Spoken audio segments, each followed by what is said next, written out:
प्यारे बच्चों, मैं सविता प्रजापति अयोध्या दास राजकीय कन्या इंटर कॉलेज गोरखपुर से कक्षा 12 जीव विज्ञान विषय की इस कक्षा में आपका स्वागत करती हूँ। बच्चों, आज हम जीव विज्ञान के अध्याय 6 जो कि वंशागति का आणविक आधार है, इसके 5वें भाग का अध्ययन करेंगे। और बच्चों, इसके 4 भागों का अध्ययन हम पहले कर चुके हैं, जिसमें हमने क्रमशः आनुवंशिक पदार्थ, न्यूक्लिक अम्ल संरचना, प्रकार एवं कार्य, डीएनए कुंडली का पैकेजिंग, आनुवंशिक पदार्थ की खोज, आनुवंशिक पदार्थ के गुण, डीएनए बनाम आरएनए, सेंट्रल डोग्मा, डीएनए प्रतिकृति, अनुलेखन और आरएनए का संसाधन अभी तक पढ़ लिया है। आज इस अध्याय के 5वें भाग में बच्चों हम पहले चर्चा के बिंदु में पढ़ेंगे आनुवंशिक कोड, जिसके अंतर्गत हम जानेंगे कि डीएनए और आरएनए में पाए जाने वाले नाइट्रोजनी क्षार किस प्रकार से पॉलीपेप्टाइड श्रृंखला के अमीनो अम्ल से संबंधित होते हैं। इसके बाद अगले बिंदु में हम पढ़ेंगे स्थानांतरण, जिसके अंतर्गत हम देखेंगे कि एमआरएनए डीएनए से प्राप्त आनुवंशिक सूचनाओं के आधार पर किस प्रकार से पॉलीपेप्टाइड श्रृंखला का निर्माण करता है। तो चलिए बच्चों, आज की कक्षा हम प्रारंभ करते हैं। बच्चों, हमने अभी तक पढ़ा है डीएनए प्रतिकृति में जब डीएनए से नई डीएनए की श्रृंखला बनती है तो यह नई डीएनए की श्रृंखला डीएनए टेम्पलेट की पूरक होती है। इसी तरह से जब अनुलेखन की क्रिया डीएनए से होती है और इससे एमआरएनए का जो निर्माण होता है तो ये एमआरएनए की श्रृंखला जो है यह डीएनए टेम्पलेट की पूरक होती है। लेकिन इस एमआरएनए से जब रूपांतरण की क्रिया के द्वारा पॉलीपेप्टाइड श्रृंखला का निर्माण होता है तो इस पॉलीपेप्टाइड श्रृंखला में अमीनो अम्ल के क्रम और आरएनए में पाए जाने वाले नाइट्रोजनी क्षारों के क्रम में कोई भी पूरकता प्रदर्शित नहीं होती है। लेकिन बच्चों, फिर भी यदि डीएनए टेम्पलेट के नाइट्रोजनी क्षारों में परिवर्तन हो जाए और उसके अनुलेखन के फलस्वरूप आरएनए के नाइट्रोजनी क्षारों में भी परिवर्तन हो जाए तो इस आरएनए या एमआरएनए से रूपांतरण की क्रिया के द्वारा जो पॉलीपेप्टाइड श्रृंखला बनती है उसके अमीनो अम्ल में भी परिवर्तन हो जाता है, जिससे हमको पता चलता है कि डीएनए या आरएनए में पाए जाने वाले नाइट्रोजनी क्षार किसी न किसी रूप में पॉलीपेप्टाइड श्रृंखला के अमीनो अम्ल से संबंधित होते हैं। और इनके संबंध को स्थापित करने के लिए आनुवंशिक कूट का प्रतिपादन किया गया। तो आइए देख लेते हैं आनुवंशिक कूट क्या होते हैं। आनुवंशिक कूट या जेनेटिक कोड डीएनए अणु में पाए जाने वाले नाइट्रोजनी क्षारकों का वह अनुक्रम जिसमें प्रोटीन के निर्माण की क्रिया के लिए सूचनाएं संचित रहती हैं, आनुवंशिक कोड कहलाते हैं। और ये बच्चों, ये जो आनुवंशिक कोड होते हैं, आनुवंशिक कूट जो है, यह पाए तो जाते हैं डीएनए अणु में नाइट्रोजनी क्षारकों के अनुक्रम के रूप में, लेकिन जब हम इसको लिखते हैं तो हम डीएनए के नाइट्रोजनी क्षार के रूप में ना लिख करके एमआरएनए के नाइट्रोजनी क्षारों के द्वारा उसको प्रदर्शित करते हैं या लिखते हैं। और एमआरएनए पर हम जानते हैं कि जो नाइट्रोजनी क्षार हैं वो 4 तरह के हैं, एडेनिन, ग्वानिन, साइटोसिन और यूरेसिल। बच्चों, जो जेनेटिक कोड होते हैं ये अमीनो अम्ल का कूट लेखन करते हैं पॉलीपेप्टाइड श्रृंखला के निर्माण की क्रिया के समय। आनुवंशिक कोड की खोज बच्चों जीएच मैथाई, एस ओकावा, हॉली खुराना और नीरेनबर्ग नामक वैज्ञानिकों ने किया था। और इन्होंने प्रयोगशाला में कृत्रिम रूप से एमआरएनए की छोटी श्रृंखला का निर्माण करके उससे पॉलीपेप्टाइड श्रृंखला का भी निर्माण किया था, जिसके लिए इन्हें नोबेल पुरस्कार से सम्मानित भी किया गया था। बच्चों, अब प्रश्न उठता है कि जो आनुवंशिक कोड हैं वो कितने नाइट्रोजनी क्षारों से मिलकर के बने होते हैं। इसके लिए जॉर्ज गैमू नामक वैज्ञानिक ने संभावना व्यक्त की। इन्होंने पहली संभावना व्यक्त की कि यदि आनुवंशिक कूट एक नाइट्रोजनी क्षार के बने हों, यदि एक नाइट्रोजनी क्षार के आनुवंशिक कूट बने होंगे तो 4 आनुवंशिक कूट बनेंगे। और ये चूंकि आनुवंशिक कूट जो होते हैं ये अमीनो अम्ल को कोड करते हैं, कोशिका द्रव्य में 20 प्रकार के अमीनो अम्ल होते हैं, तो 4 प्रकार के आनुवंशिक कोड जो है वो 20 प्रकार के अमीनो अम्ल को कोड करने के लिए पर्याप्त नहीं है। अतः आनुवंशिक कोड एक नाइट्रोजनी क्षार से नहीं बने होते हैं।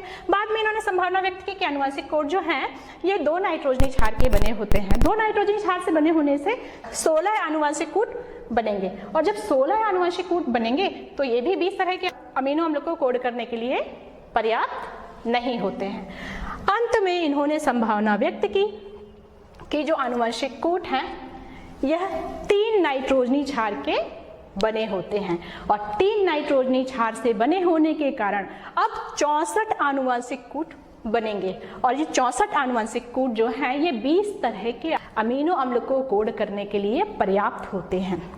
बच्चों, इन 64 आनुवंशिक कूट को हम इस सारणी के द्वारा प्रदर्शित कर सकते हैं, जिसमें 61 आनुवंशिक कूट किसी ना किसी अमीनो अम्ल को कोड करते हैं, कूट लिखित करते हैं, लेकिन 3 आनुवंशिक कूट UAA, UAG, UGA जो होते हैं, ये किसी भी तरह के अमीनो अम्ल को कोड नहीं करते हैं, इसलिए इन्हें समापन कोडॉन या स्टॉप कोडॉन भी कहते हैं। इसके अलावा बच्चों, इसमें एक विशेष कोडॉन और होता है जिसे हम स्टार्ट कोडॉन कहते हैं, जो है AUG। यह AUG मैथ्यूनिन नामक अमीनो अम्ल को कोड करता है और यह पॉलीपेप्टाइड के निर्माण की क्रिया को प्रारंभ करता है। बच्चों, यदि हमको किसी mRNA में नाइट्रोजन क्षार का अनुक्रम दिया गया हो और उससे हमें पता करना है कि ये किन किन अमीनो अम्ल को कोड करेंगे, तो आइए चलिए इस उदाहरण के द्वारा हम इसको समझने का प्रयास करते हैं। एक mRNA श्रृंखला ये है जिसमें नाइट्रोजनी क्षारों का क्रम 523 दिशा में AUG, UUU, UUA, CCU है। तो बच्चों, इसमें जो AUG पहला कोडॉन है, ये मैथ्यूनिन को कोड करता है। मैथ्यूनिन अमीनो अम्ल को हम इस टेबल की मदद लेंगे, मैथ्यूनिन अमीनो अम्ल को कोड करता है, जबकि दूसरा जो कोड है UUU, यह बच्चों फेनिल एलिनिन को कोड करता है, तो फेनिल एलिनिन। तीसरा आनुवंशिक कोड जो है UUA है, ये UUA, यहां से हम देखेंगे ये ल्यूसीन को कोड कर रहा है, तो ल्यूसीन अमीनो अम्ल आ जाएगा। इसी प्रकार अब चौथा आनुवंशिक कूट CCU है और ये CCU जो है ये प्रोलीन को कोड करता है, तो ये प्रोलीन यहाँ आ जाएगा। इस प्रकार से mRNA में पाए जाने वाले जो आनुवंशिक कूट हैं वो अमीनो अम्ल को पॉलीपेप्टाइड श्रृंखला के लिए कूट लिखित करते हैं। तो बच्चों, अब आते हैं हम आनुवंशिक कूट की विशेषताओं पर। इसकी पहली विशेषता बच्चों, आनुवंशिक कूट त्रिक होते हैं, यानी कि mRNA में पाए जाने वाले नाइट्रोजनी क्षारों का जो क्रम होता है, उस क्रम में 3 नाइट्रोजनी क्षार जो क्रम से उपस्थित होते हैं वो एक आनुवंशिक कूट बनाते हैं, यानी कि आनुवंशिक कूट 3 नाइट्रोजनी क्षारों से मिलकर के बने होते हैं, जो कि mRNA में क्रमशः पाए जाते हैं। दूसरी विशेषता है आनुवंशिक कूट कॉमा विहीन होते हैं, यानी कि mRNA में जो आनुवंशिक कूट होते हैं वो लगातार पाए जाते हैं, 2 आनुवंशिक कूटों के बीच में कोई भी गैप नहीं होता है। अगली तीसरी विशेषता इसकी है आनुवंशिक कूट संदिग्ध तथा विशिष्ट होते हैं। आनुवंशिक कूट बच्चों, एक आनुवंशिक कूट केवल एक विशेष अमीनो अम्ल को ही कोड करता है, किसी दूसरे अमीनो अम्ल को कोड नहीं करता है, और यह विशेषता इसको विशिष्ट और संदिग्ध बनाती है। जैसे कि UUU, ये आनुवंशिक कूट केवल फेनिल एलिलीन नामक अमीनो अम्ल को ही कूट लिखित करता है, किसी अन्य को नहीं। इसकी अगली विशेषता है बच्चों, आनुवंशिक कूट अप्रभाषित होते हैं। इसका मतलब ये है कि आनुवंशिक कूट भले ही केवल एक विशेष अमीनो अम्ल को कोड करे, लेकिन एक विशेष अमीनो अम्ल एक से अधिक आनुवंशिक कूट के द्वारा कूट लिखित किए जाते हैं। जैसे कि प्रोलीन, यह अमीनो अम्ल CCU, CCC, CCA नामक आनुवंशिक कूट के द्वारा कूट लिखित किए जाते हैं। बच्चों, इसकी अगली विशेषता है आनुवंशिक कूट लगभग सार्वभौमिक होते हैं। कुछ अपवादों जैसे माइटोकॉन्ड्रिया या प्रोटोजोवन को छोड़ दें तो आनुवंशिक कूट सार्वभौमिक होते हैं, यानी कि जीवाणु से लेकर के मनुष्य में सभी में पाए जाते हैं, सभी जीवों में, और सभी जीवों में एक आनुवंशिक कूट एक विशेष अमीनो अम्ल को ही कोड करता है। जैसे कि UUU जीवाणु में भी फेनिल एलिनिन को ही कोड करेगा और मनुष्य में भी फेनिल एलिनिन को ही कोड करता है। इसके बाद बच्चों, इसकी अगली विशेषता है प्रारंभिक आनुवंशिक कूट। 64 आनुवंशिक कूट में से बच्चों एक आनुवंशिक कूट AUG जो होता है, ये प्रारंभिक आनुवंशिक कूट होता है, क्योंकि ये पॉलीपेप्टाइड श्रृंखला के निर्माण की क्रिया को प्रारंभ करता है। इसके अलावा ये मैथ्यूनिन नामक अमीनो अम्ल को कोड भी करता है। इसकी अगली विशेषता है बच्चों समापन आनुवंशिक कूट। ऐसे आनुवंशिक कूट जो कि पॉलीपेप्टाइड श्रृंखला के निर्माण की क्रिया को रोक देते हैं समापन आनुवंशिक कूट कहलाते हैं। और ये आनुवंशिक कूट विशेष होते हैं जो 3 प्रकार के हैं, UAA, UAG और UGA। तो ये बात हुई बच्चों आनुवंशिक कूट की विशेषताओं की। अब हम आते हैं अपने आज के अगले चर्चा के बिंदु स्थानांतरण पर या ट्रांसलेशन पर। बच्चों अब स्थानांतरण क्या होता है? mRNA का निर्माण अनुलेखन से हो गया, जिसके अंतर्गत DNA से आनुवंशिक सूचना mRNA में नाइट्रोजनी क्षारों के रूप में आ जाती है। अब ये mRNA नाइट्रोजनी क्षारों के रूप में संचित आनुवंशिक सूचनाओं के आधार पर प्रोटीन का निर्माण करता है और प्रोटीन के निर्माण की क्रिया को ही स्थानांतरण कहते हैं। यानी कि वह प्रक्रिया जिसके अंतर्गत mRNA के नाइट्रोजनी क्षार अनुक्रम के अनुसार अमीनो अम्ल के बहुलीकरण से पॉलीपेप्टाइड श्रृंखला या प्रोटीन के निर्माण की क्रिया होती है, स्थानांतरण या अनुवादन कहलाता है। बच्चों पॉलीपेप्टाइड श्रृंखला में अमीनो अम्ल का जो क्रम होता है वो mRNA पर पाए जाने वाले नाइट्रोजनी क्षारकों के क्रम पर निर्भर करता है, जिसको हम इस उदाहरण के द्वारा समझ सकते हैं और इस उदाहरण को भी हमने थोड़ी देर पहले समझा है।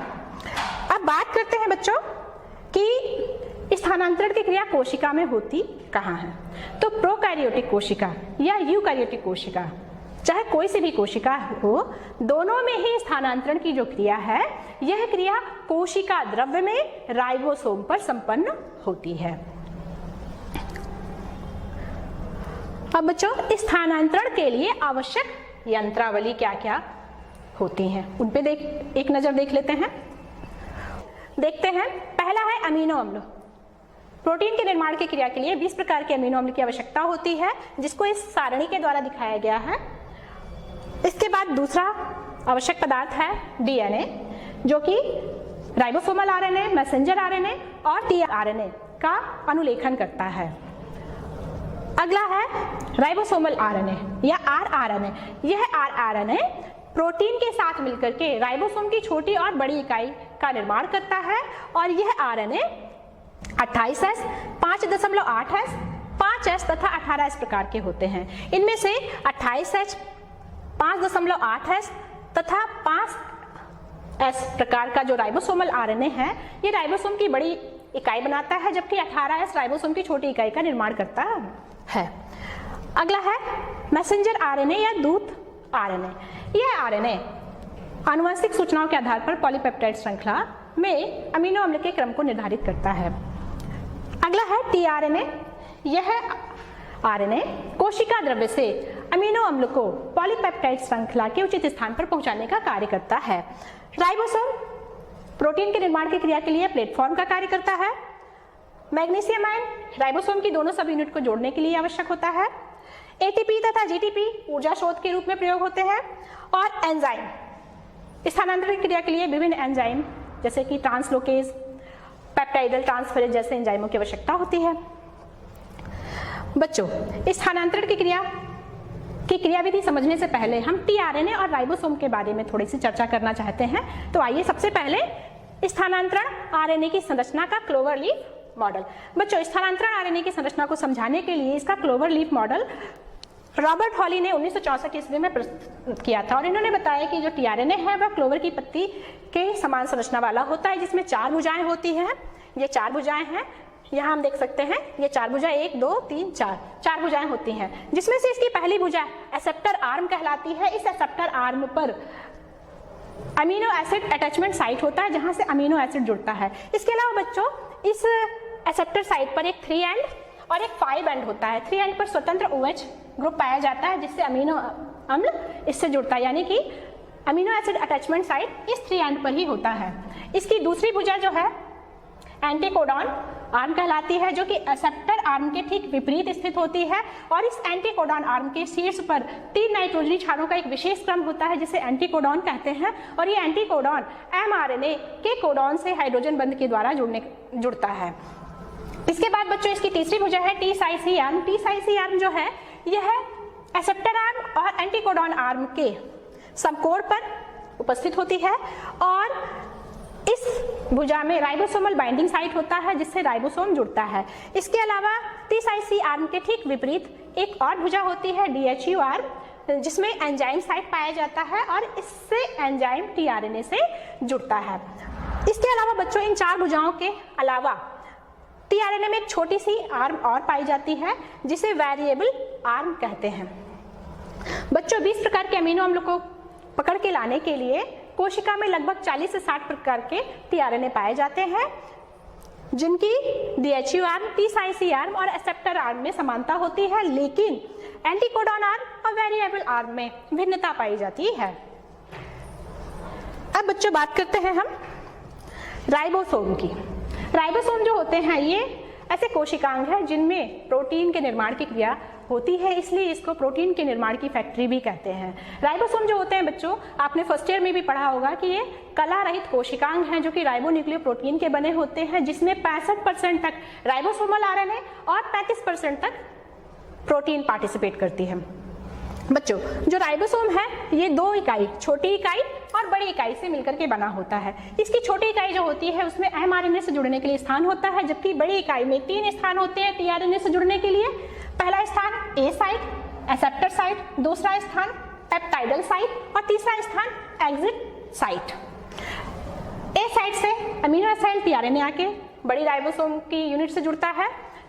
P साइट से राइबोसोम की बड़ी यूनिट से पॉलीपेप्टाइड श्रृंखला वाला tRNA जुड़ता है और E साइट से बिना किसी अमीनो अम्ल वाला tRNA बाहर निकलता है। ये दोनों यूनिट मैग्नीशियम आयन की उपस्थिति में आपस में प्रोटीन संश्लेषण की क्रिया के समय जुड़ करके राइबोसोम बनाती हैं। जब प्रोटीन संश्लेषण क्रिया नहीं होती तो दोनों यूनिट कोशिका द्रव्य में अलग रहती हैं। बच्चों प्रोकैरियोटिक कोशिका में 70S प्रकार का राइबोसोम पाया जाता है, जिसकी छोटी यूनिट 30S और बड़ी यूनिट 50S प्रकार की होती है। इसी प्रकार यूकैरियोटिक कोशिका में 80S प्रकार का राइबोसोम पाया जाता है, जिसकी छोटी यूनिट 40S और बड़ी यूनिट 60S प्रकार की होती है। इसके कार्य की बात करें तो ये राइबोसोम जो है ये mRNA और tRNA को उचित स्थान और आवश्यक एंजाइम प्रदान करके पॉलीपेप्टाइड श्रृंखला के निर्माण की क्रिया के लिए स्थान प्रोवाइड करता है। इसके अलावा इसकी बड़ी यूनिट में जो 28S राइबोसोमल RNA पाया जाता है, ये राइबोजाइम की भांति कार्य करके पॉलीपेप्टाइड श्रृंखला में पेप्टाइड बंध के निर्माण की क्रिया को उत्प्रेरित करता है, अर्थात पेप्टाइडल ट्रांसफरेज एंजाइम की तरह ये कार्य करता है। अब बच्चों हम आते हैं स्थानांतरण या प्रोटीन संश्लेषण की क्रियाविधि पर। बच्चों स्थानांतरण और प्रोटीन संश्लेषण की क्रिया जो है ये कोशिका द्रव्य में होती है और कहाँ होगी, राइबोसोम पर होती है। और ये जो क्रिया है ये 3 चरणों में संपन्न होती है। पहला है इनिशिएशन या आरंभन, दूसरा है इलॉन्गेशन या दीर्घीकरण और तीसरा है टर्मिनेशन या समापन। इसका पहला चरण आरंभन, इसमें प्रोटीन के निर्माण की क्रिया प्रारंभ होती है। दीर्घीकरण में प्रोटीन के निर्माण की क्रिया में पॉलीपेप्टाइड श्रृंखला की लंबाई में वृद्धि होती है और समापन में पॉलीपेप्टाइड श्रृंखला की निर्माण की क्रिया रुक जाती है। तो एक एक करके सबके बारे में हम वर्णन करते हैं। सबसे पहले आरंभन। बच्चों इस चरण में प्रोटीन के निर्माण की क्रिया प्रारंभ होती है और यह चरण भी कई उप चरणों में संपन्न होता है, जिसके अंतर्गत सबसे पहले अमीनो अम्ल का सक्रियण होता है। बच्चों कोशिका द्रव्य में जो 20 तरह के अमीनो अम्ल हैं वो निष्क्रिय अवस्था में पाए जाते हैं। प्रोटीन संश्लेषण की क्रिया में भाग लेने के लिए इनको पहले सक्रिय किया जाता है और इसके लिए अमीनो एसिड tRNA सिंथेटेज और मैग्नीशियम आयन की उपस्थिति में ये अमीनो अम्ल ATP से क्रिया करते हैं और क्रिया करके अमीनो एसिड एडिनिलेट बनाते हैं और सक्रिय अमीनो एसिड इस रूप में बन जाता है। इसके अलावा पायरोफॉस्फेट का एक अणु बाहर निकलता है। इसके बाद बच्चों सक्रिय अमीनो अम्ल का tRNA अणुओं से जुड़ना। सक्रिय अमीनो अम्ल से tRNA का जुड़ना tRNA का आवेशीकरण कहलाता है। इसके अंतर्गत बच्चों जो अमीनो एसिड एडिनिलेट बना है सक्रिय अमीनो अम्ल के रूप में, यह tRNA से अमीनो एसिड tRNA सिंथेटेज नामक एंजाइम की उपस्थिति में जुड़ जाता है और बनाता है अमीनो एसिड tRNA कॉम्प्लेक्स। उसके बाद mRNA अमीनो एसिड tRNA का राइबोसोम की छोटी तथा बड़ी यूनिट से जुड़ना। इसके अंतर्गत बच्चों राइबोसोम की जो छोटी यूनिट है वो mRNA के प्रारंभन कोडॉन AUG से जुड़ जाती है और प्री इनिशिएशन कॉम्प्लेक्स बनाती है। इसके साथ ही जो राइबोसोम की बड़ी यूनिट है, इस राइबोसोम की बड़ी यूनिट के पी साइट से पहला एसाइलेटेड टीआरएनए कॉम्प्लेक्स जो है फॉर्मिल मैथ्यूनिन नामक अमीनो अम्ल को लेकर के आता है और यह एसाइलेटेड टीआरएनए कॉम्प्लेक्स राइबोसोम की बड़ी यूनिट के पी साइट से जुड़ जाता है और साथ ही राइबोसोम की अब छोटी यूनिट, बड़ी यूनिट, ये सभी आपस में जुड़ करके इनिशिएशन कॉम्प्लेक्स बनाती हैं और इस इनिशिएशन कॉम्प्लेक्स में राइबोसोम के पी साइट से जुड़ा हुआ पहला एसाइलेटेड टीआरएनए कॉम्प्लेक्स जो है यह छोटी यूनिट के एमआरएनए के प्रारंभन कोडॉन AUG से हाइड्रोजन बंध के द्वारा जुड़ा होता है और इस तरह से पॉलीपेप्टाइड श्रृंखला के निर्माण की क्रिया प्रारंभ हो जाती है। अब यह क्रिया दीर्घीकरण में प्रवेश करती है जिसके अंतर्गत पॉलीपेप्टाइड श्रृंखला की लंबाई में वृद्धि होती है और यह क्रिया भी कई उपचरणों में होती है जिसमें पहला उपचरण है एसाइलेटेड टीआरएनए का राइबोसोम की बड़ी यूनिट के ए साइट से जुड़ना है। बच्चों, पी साइट से पहला टीआरएनए आके जुड़ गया है अमीनो एसिड को लेकर के, मैथ्यूनिन नामक अमीनो अम्ल को लेकर के। अब इसका ए साइट जो है इस पर दूसरा एसाइलेटेड टीआरएनए कॉम्प्लेक्स आकर के जुड़ता है और वो वाला टीआरएनए आके जुड़ेगा जिस पर एंटीकोडॉन जो होंगे वो राइबोसोम के ए साइट के सम्मुख पाए जाने वाले एमआरएनए के कोडॉन के पूरक होंगे। वही अमीनो एसाइल टीआरएनए कॉम्प्लेक्स आकर के राइबोसोम की ए साइट से जुड़ जाता है और यह टीआरएनए एमआरएनए के कोडॉन और अपने एंटीकोडॉन के द्वारा भी जुड़ा होता है। इसके बाद बच्चों पेप्टाइड बंध का निर्माण होता है। पेप्टाइड बंध के निर्माण में क्या होता है कि पी साइट पर उपस्थित जो अमीनो एसाइल टीआरएनए है फॉर्मिल मैथ्यूनिन वाला, यह फॉर्मिल मैथ्यूनिन अमीनो अम्ल टीआरएनए को छोड़ करके ए साइट के दूसरे अमीनो अम्ल पर आता है और दूसरे अमीनो अम्ल से पेप्टाइड बंध बना लेता है, पेप्टाइड बंध बना लेता है और इसके पेप्टाइड बंध बनाने की क्रिया पेप्टिडल ट्रांसफरेज नामक एंजाइम की उपस्थिति में उत्प्रेरित होती है। तो इस तरह से डाइपेप्टाइड का निर्माण बच्चों हो जाता है। अब अगले उपचरण में ए साइट से पी साइट की ओर पेप्टाइडल टीआरएनए का परिचालन होता है। इसके अंतर्गत बच्चों जब ए साइट पर डाइपेप्टाइड का निर्माण हो जाता है तो जो एमआरएनए है ये एमआरएनए 5 to 3 दिशा में एक कोडॉन आगे की ओर खिसकता है जिससे कि पी साइट पर उपस्थित AUG कोडॉन जो है वो एग्जिट साइट पर आ जाता है और ए साइट पर उपस्थित जो कोडॉन होता है वो पी साइट पर आ जाता है। इसके कारण पी साइट पर उपस्थित जो बिना अमीनो अम्ल वाला टीआरएनए है वो ई साइट पर आ जाता है और ए साइट पर उपस्थित डाइपेप्टाइड वाला टीआरएनए पी साइट पर आ जाता है। इस तरह से अब ए साइट पुनः अगले अमीनो अम्ल को ग्रहण करने के लिए खाली हो जाता है। इसके बाद टीआरएनए का ई साइट से पृथक होना तथा अगले अमीनो एसाइल टीआरएनए का ए साइट से जुड़ना होता है। इसके अंतर्गत बच्चों ई साइट पर जो बिना अमीनो अम्ल वाला टीआरएनए आया है वो राइबोसोम की बड़ी यूनिट से बाहर निकल जाता है और दूसरे अमीनो अम्लों को लेने चला जाता है कोशिका द्रव्य में और पी साइट पर डाइपेप्टाइड उपस्थित होता है। अब ए साइट खाली है अगले अमीनो अम्ल के लिए, तो ऐसी स्थिति में ए साइट के सम्मुख जो एमआरएनए पर कोडॉन होते हैं उनके पूरक एंटीकोडॉन वाला टीआरएनए अगले अमीनो अम्ल को लेकर के आता है और राइबोसोम की बड़ी यूनिट के ए साइट तथा एमआरएनए के कोडॉन से जुड़ जाता है और यह क्रिया लगातार चलती रहती है जिससे कि डाइपेप्टाइड, ट्राइपेप्टाइड और फिर पॉलीपेप्टाइड श्रृंखला का निर्माण होता है और यह पॉलीपेप्टाइड श्रृंखला क्रमशः लंबी होती चली जाती है और तब तक लंबी होती चली जाती है जब तक कि ए साइट पर राइबोसोम की ए साइट के सम्मुख mRNA में समापन कोडॉन नहीं आ जाते हैं। समापन कोडॉन के आने पर क्रिया जो है यह अपने अंतिम पड़ाव समापन में प्रवेश कर जाती है। समापन वह क्रिया जिसमें पॉलीपेप्टाइड श्रृंखला के निर्माण की क्रिया रुक जाती है समापन कहलाता है। और यह समापन की क्रिया जो है दो मोचक कारक R1 और R2 तथा 3 समापक कोडॉन UAA, UAG, UGA के द्वारा निर्धारित होती है।